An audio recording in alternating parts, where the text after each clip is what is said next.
Regardless of the situation, the most valuable resource you possess after food, water, and shelter are the skills you can bring to bear to survive and help others to survive. Unlike food or water or shelter, you can't be robbed of your learned skills. All the tools in the world, all the neat survival gadgets, are rendered useless if you don't have the skills to properly use them. And though much can be said about pursuing recession or depression-proof occupations, jobs can evaporate in a truly horrific grid-down situation.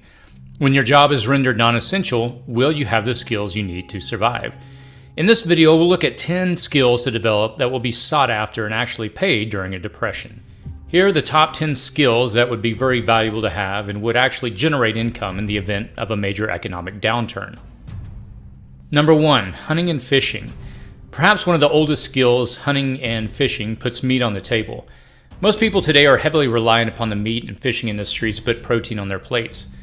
Industrial meat and fishing production have introduced a wide range of toxins to our table as well. From E. coli to high levels of mercury in our seafood, our overdependence on industrial sources of meat is a fragile source when health is also at stake. Also, the types of meats we put on our plate lack variety. There are hundreds of chicken breeds in existence, for example, yet industrial farming only produces a few. According to FishBase, a global species database, there are over 33,000 different types of fish, yet the average American can probably list the types of fish they have eaten on one hand or two hands at the most. It's great to have an emergency fishing line and hook in your tackle, but will you know how to use them when the time comes? Have you ever processed meat for your own table? Hunting and fishing are skills you need to know, not only so you can secure food for your table, but also you can trade for other things you may need. If money becomes relatively worthless because of an economic collapse and hyperinflation, venison steaks, frog legs, or even a 20-pound catfish hold tremendous value. Number 2, foraging. The second skill to get you by is foraging. Just as our tables lack diversity when it comes to meat, they also lack diversity when it comes to the edible plants to consume. Foraging for food is an essential skill to cultivate now. That pun is intended. Did you know you can eat the entire sunflower plant, not just the seed? Did you know you can eat daisies and many other flowers? Do you know what mushrooms, berries, and nuts you can eat? If you grew up in the Midwest or South, maybe you harvested gooseberries for a grandmother's gooseberry pie. Knowing what parts of the plants are edible and in your area is critical to having food on your table when the normal supply chains we are overly dependent upon disappear and our own stores of food dwindle low. Number 3, gardening and farming. Gardening and farming are the third skill types that will help you to survive through an extended depression. Remember, the Great Depression began in 1929 and lasted nearly a decade. Another depression may last just as long or longer. In another video, I'll be discussing apartment gardening, but if you're fortunate enough to have an area to garden, farm, or even raise chickens, goats, or some other animals that produce food beyond their own meat, knowing these skills will allow you to thrive amidst the suffering. These skills put food directly on your table, and when done right, provide you with sellable or exchangeable products that carry your family through an extended economic downturn. Number 4, cooking and canning. Surviving a depression relies heavily upon your ability to not waste anything. Most of the meats used in modern barbecue were deemed inedible and given to poor folks or slaves. The long, slow cooking and spicing of the tough meats created something delicious. Barbecue and smoking were used to preserve meat. After all, it would be difficult and foolish to attempt to eat a whole cow or pig in one sitting. So, cooking and not wasting foods are a critical part of surviving. During the Dust Bowl, where droughts, rabbits, or grasshoppers wiped out almost all the vegetation, brine tumbleweed became food for consumption. Russian thistle, or tumbleweed, grew rampantly during this period, one of the few plants that could survive the harsh conditions. People became so desperate that they started to brine the tumbleweed, rendering it edible. Our overdependence on the pre-processed, pre-cooked food supply sources will make it very hard for many in a post-collapse environment. Knowing how to cook, can, and preserve your food are critical skills to keep you and your family fed through an economic depression. Once your family's essential food needs are met, your surplus can be sold, bartered, or traded for other things you need. 4 cups of dry beans that have been cooked can feed many, many hungry mouths. Number 5, baking. Ask a cook if he bakes or a baker if she cooks. The fact that baking is a skill all in and of itself can't be lumped in with cooking. Baking is a science that requires some exact measurements and precise temperatures and time. It's not a skill you can just instantly pick up. which is why you need to practice it before you really need it. Having just one bread loaf recipe or one cookie recipe won't be enough to get you through a significant economic downturn. What will you do when flour isn't available, or butter, or milk? You should know how to make flour from other sources like acorns, chickpeas, or rice. Explore old recipes. Know how to make hardtack and not just a loaf of white bread. Try out other recipes now before you absolutely need to. Number 6. Sewing, knitting, crocheting, braiding, and knot tying.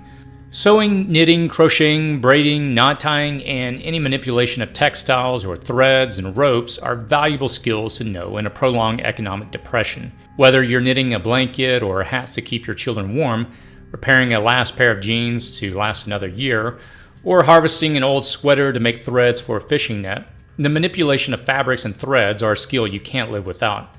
Most people only know how to tie a square knot, but that won't hold a heavy load or secure a fishing hook.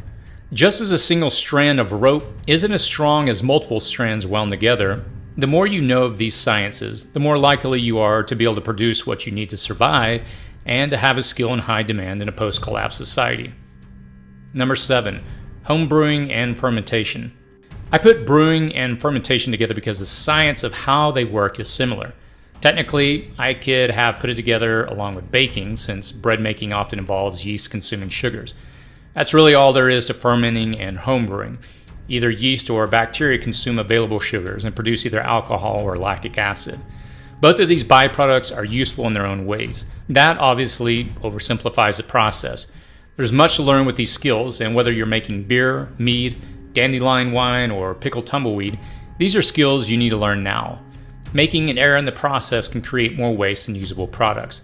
The fact of it all is that people will always want alcohol to consume, so having the skill of homebrewing provides you with a basic skill you can barter, sell, or exchange with a prolonged economic downturn. It's important to point out here that learning to can foods also exposes you to the skill of fermentation.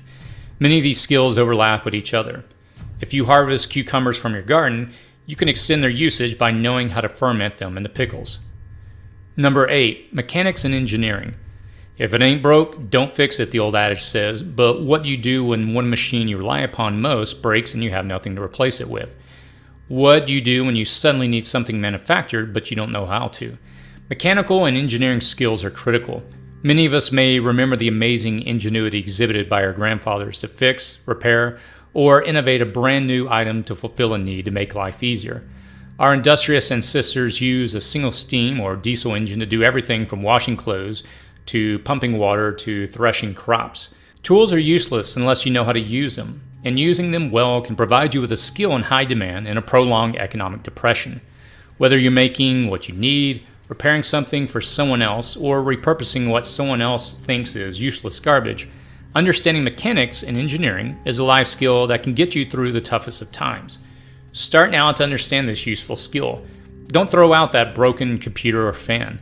Take it apart and harvest the RAM chips or solid-state drive and copper wiring. Understand how it works and if it can be fixed. Number 9. Medical sciences.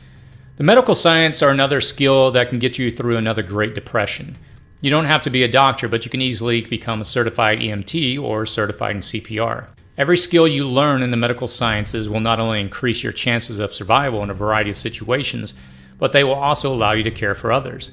We've all seen the movies where the prisoner becomes the only person that can provide the right medical attention to save the captor, chief's children, or spouse. The reason we have all seen that plot is because medicine is near archetypal. Caring for others and rescuing people from certain death is in our DNA. Whether you study herbal medicines or know how to stop bleeding and prevent infection, every skill you learn in the medical sciences can pay the greatest dividend of all: life. You may never need to use these skills to stop someone from choking or to revive them when they stop breathing, but knowing these skills will assuredly not be a waste. Learn how to suture, set a broken bone, clean and dress a wound, and so on. Preparing for the worst now can mean surviving when the worst comes. Number 10. Teaching, childcare, natal and postnatal care. The final skill I choose to cover is about kindercare. Teaching, childcare, natal, and postnatal care. Children aren't born with user manuals. Ask any parent what they had to learn at the moment when raising their child. Knowing how to give birth to a child, becoming a lactation expert, caring for small infants and children, even teaching requires some very specific skills. Fortunately, if you've ever had a child, you already know some of these skills. When the schools closed in 2020, many people began homeschooling or formed small community groups to share and exchange information. When both parents have to work to make ends meet, someone has to look after the children.